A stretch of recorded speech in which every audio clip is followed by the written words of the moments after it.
Assalamualaikum warahmatullahi wabarakatuh. Saya Vinka Melina Jimifaza akan menjelaskan tentang agama dan masyarakat. Yang pertama yaitu langsung saja, agama secara bahasa dan makna agama tertentu. Kita bisa merujuk pada arti aslinya yaitu menyembah, menundukkan diri atau menimpa. Tidak dan gama kacau, dan berarti agama yaitu agama sebagaimana aslinya sebuah panduan hidup agar kehidupan ini teratur atau fakta. Yang kedua yaitu ruang lingkup agama. Ruang lingkup agama yang pertama, hubungan manusia dengan Tuhannya, hubungan manusia dengan manusia, dan hubungan manusia dengan makhluk lainnya. Kaitan agama dengan masyarakat, menurut Elizabeth K. Nottingham, kaitan agama dalam masyarakat dapat mencerminkan 3 tipe. Yang pertama, masyarakat yang terbelakang dan nilai-nilai sakral. Kedua, masyarakat perindustri yang sedang berkembang. Masyarakat yang terbelakang yaitu masyarakat tipe kecil, terisolasi, dan terbelakang. Anggota masyarakatnya menganut agama yang sama. Sebab itu, keanggotaan mereka dalam masyarakat dan kelompok. Agama memasukkan secara mutlak. Yang kedua yaitu masyarakat yang perindustri sedang berkembang. Masyarakat tidak terisolasi, akan berkembang teknologi. Agama memberi yang berarti arti dan ikatan kepada sistem nilai dan tiap masyarakat. Pada saat yang sama, lingkungan yang sakral dan yang sekuler masih dapat dibedakan. Unsur-unsur pengetahuan di luar jangkauan manusia seperangkat dengan simbol dan keyakinan yang kuat. Dan hal ini adalah keliru karena justru sebenarnya tingkah laku agama yang sifatnya tidak rasional di dunia dan di akhirat. Dalam perjuangannya tentu tidak boleh lalai, yaitu maka agama dalam sistem kelembagaan dan menjadi sesuatu yang rutin. Adanya organisasi keagamaan akan meningkatkan memuaskan kebutuhan ekspresi dan edukatif.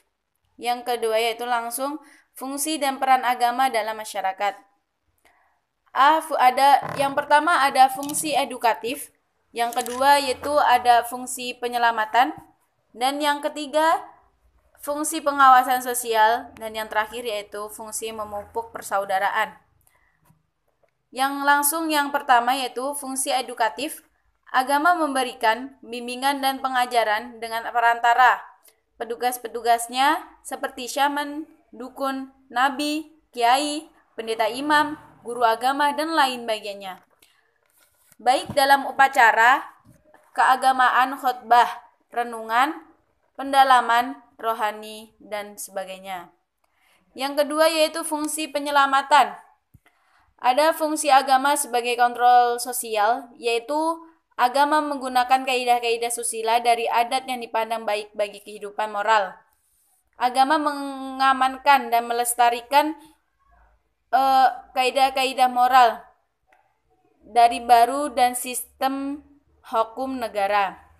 Yang ketiga, fungsi pengawasan sosial atau social control. Fungsi agama sebagai kontrol yaitu agama meneguhkan kaidah-kaidah susila dari adat yang dipandang baik kehidupan moral warga masyarakat. Agama mengamalkan melestarikan kaidah-kaidah moral. Yang keempat yaitu fungsi memupuk persaudaraan. Kesatuan persaudaraan berdasarkan kesatuan sosiologis atas unsur kesamaan. Kesatuan persaudaraan berdasarkan ideologi yang sama. Kekuatan persaudaraan berdasarkan sistem politik yang sama. Bangsa-bangsa seperti NATO, ASEAN, dan lain sebagainya bisa ada di situ semua. Kesatuan persaudaraan yaitu tertinggi karena dalam persatuan ini manusia bukan hanya melibatkan sebagian dari saja melainkan pribadinya. Selanjutnya itu agama dan indikasi konflik. Agama dan indikasi konflik, yaitu agama sebagai faktor konflik, sepintas kelihatan sangat paradoks di satu sisi. Pembahasannya mengenai agama sebagai faktor konflik akan melihatkan dari segi penganutnya agamanya, bukan dari segi penganut agamanya, bukan agamanya. Untuk mengidentifikasi timbulnya konflik, penganut dari masyarakat, sehingga masyarakat akan menjadi lahan konflik memang bermula. Mereka meyakini perbuatan baik atau buruk melalui rangkaian proses dalam memahami dan mempelajari ajaran agama. Ajaran agama yang agama mereka yakini itu.